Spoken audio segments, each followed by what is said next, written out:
ప్రభాకర్ జూపుడి గారు చెప్పండి, 450 కోట్ల మోసం ఆరోపణ వస్తే అది వార్త కాదా? నాకైతే కనపడలేదు. వేసి ఉంటే సంతోషమే, నాకేం అభ్యంతరం లేదు. కానీ బట్ మిగతా వార్తల్లో కూడా చాలా ఇట్లాంటివే రాస్తున్నారు కాబట్టి నేను నడుపుతున్నాను. కొమ్మినేని గారు, మీకు ప్యానెల్లో ఉన్నటువంటి పెద్దలకి, శ్రోతలకి, సాక్షి అందరికి కూడా నమస్కారం.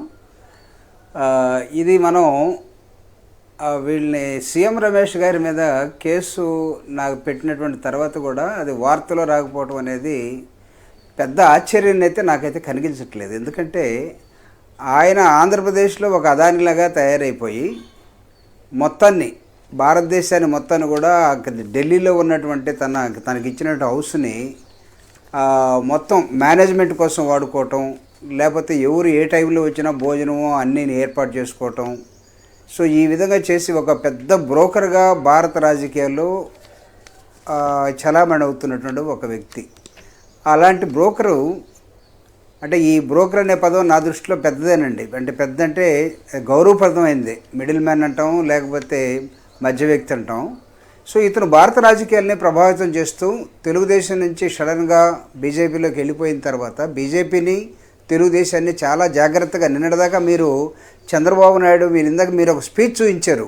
ఆ స్పీచ్ ఎంత భయంకరంగా ఉందంటే ఆ రోజుది ఈ రోజు చూసినప్పుడు అసలు మామూలుగా ఇతను మనిషైనా ఈ విధంగానే ఉంటాడా అన్న ఒక ఆలోచన విధానాన్ని ఈ రాష్ట్ర ప్రజలకు, లేకపోతే వినేవాళ్ళకి అందరికీ కూడా కలుగుతూ ఉంటుంది. దీనిలో ప్రధానమైన పాత్ర ఎవరిది అనుకుంటున్నారు? ఈ మీడియేటర్ పాత్ర కానీ, లేకపోతే బ్రోకర్ పాత్ర కానీ సీఎం రమేష్ది, లేకపోతే వాళ్ళ 2-3 సోదరులు ఉంటారు, వాళ్ళందరూ కూడా.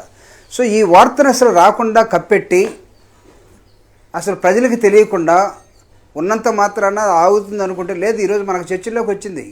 అనివార్యంగా కొమ్మినేని గారు తీసుకున్నటువంటి అంశం మిగతా పత్రికలు కానీ, మిగతా టీవీ ఛానల్స్ కానీ ఈరోజు రేపో ఖచ్చితంగా బయటకు తీయాల్సిన అవసరం అనివార్యంగా ఏర్పడుతుంది.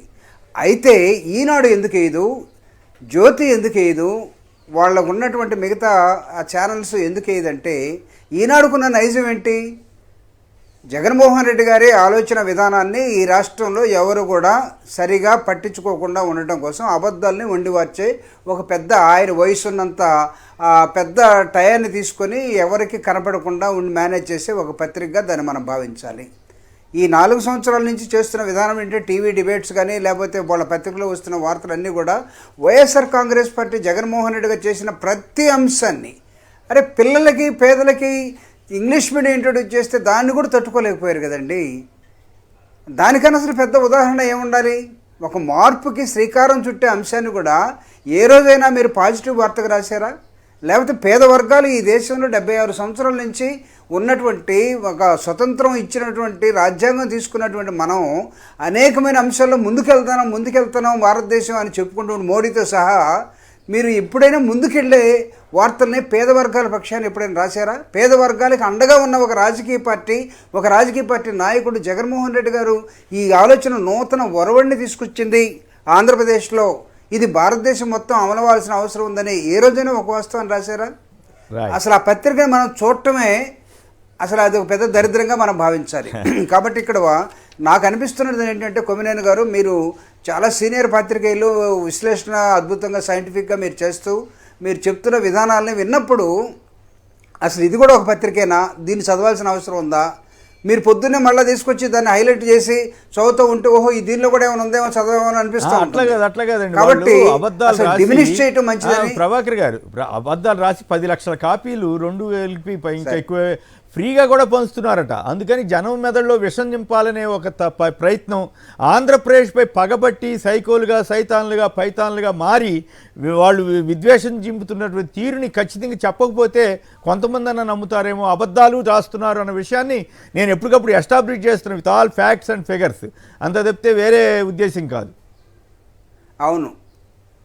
అవును సార్. అంటే ఏమనిపిస్తుందంటే సార్, అసలు మీరు ఇంత చెప్తున్నా, ప్రజలు ఇంత భావిస్తున్నా, ఇంత జరుగుతున్న డెవలప్మెంటు, లేకపోతే ఒక మానవ వనరుల అభివృద్ధి కానీ, జగన్మోహన్ రెడ్డి గారు నూతన ఒరవడి గవర్నెన్స్ కానీ ఏమాత్రం అసలు ఒక్క ఇంచు కూడా తీసుకోరండి.